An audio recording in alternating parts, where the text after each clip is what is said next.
Assalamu alaikum students. Welcome to Hussaini Public High School, Srinagar YouTube channel. I am your chemistry tutor और आज हम पढ़ेंगे 10th class chemistry का chapter chemical reactions and equations. पहले हम discuss करेंगे chemical reaction किसे कहते हैं। आपको ऑलरेडी 9th में हमने पढ़ा है कि सब्सटेंस, मॉलिक्यूल वगैरह वगैरह किसे कहते हैं। तो केमिकल रिएक्शन किसे कहते हैं? Chemical reaction is the process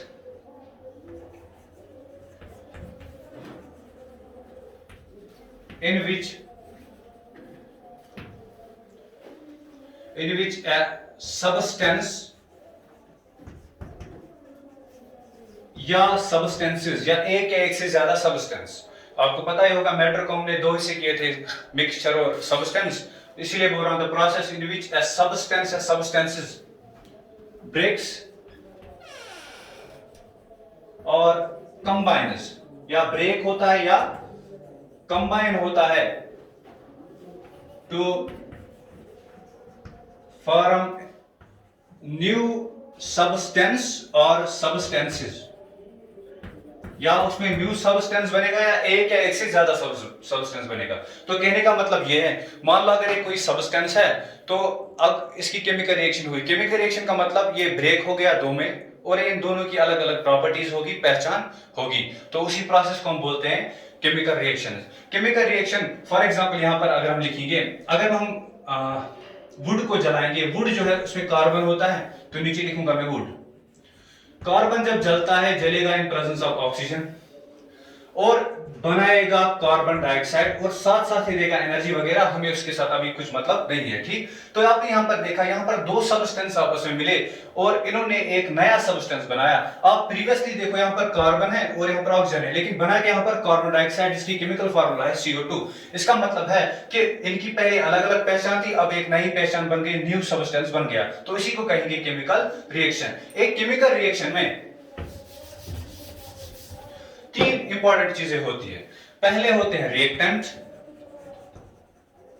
जो हम लेफ्ट हैंड साइड से लिखते हैं, और होता है प्रोडक्ट या प्रोडक्ट्स, जो हम राइट हैंड साइड से लिखते हैं। इन दो को आपस में जो अलग करता है और जो केमिकल रिएक्शन की जो डायरेक्शन दिखाता है, प्रोग्रेस दिखाता है, उसे हम कहते हैं एरो। और वो जो एरो है, जनरली स्पीकिंग, ये हमेशा होता है किन की तरफ? प्रोडक्ट्स की तरफ। तो एक केमिकल रिएक्शन में तीन इंपॉर्टेंट चीजें होती है। रिएक्टेंट्स, रिएक्टेंट्स का मतलब वो सब्सटेंस जो आपस में रिएक्ट करेंगे, और प्रोडक्ट्स होते हैं वो सब्सटेंस जो इसमें नए बनते हैं। और reactants and products are separated by arrow, जो सिंगल हेडेड एरो होता है, और it is always, generally speaking, always pointing towards products.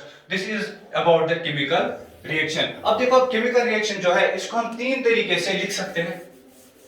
एक तरीका इसको लिखने का ये है कि हम वो डिस्क्रिप्टिव वे में जाए कि केमिकल रिएक्शन हुई, जैसे हमने वुड लाया, फिर उसको जलाया, फिर वो जल गई वगैरह वगैरह बन गया। एक वो होता है, ठीक, एक होता है डिस्क्रिप्टिव।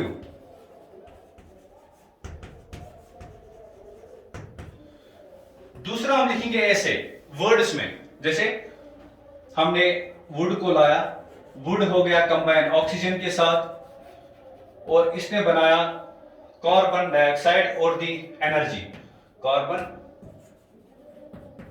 डाइऑक्साइड और दी एनर्जी, ठीक। ये दूसरा तरीका है, इसको हम बोलते हैं वर्ड इक्वेशन।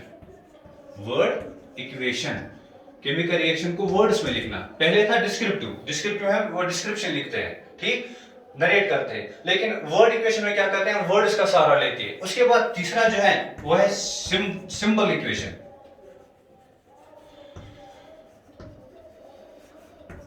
Symbol equation. अब सिंबल इक्वेशन का मतलब क्या है? सिंबल इक्वेशन का मतलब यह है कि हम वर्ड्स को इस्तेमाल नहीं करेंगे, अब हम करेंगे सिंबल्स को। वुड की जगह लिखेंगे कार्बन, यहां पर O2, it gives carbon dioxide. This is called the perfect chemical equation.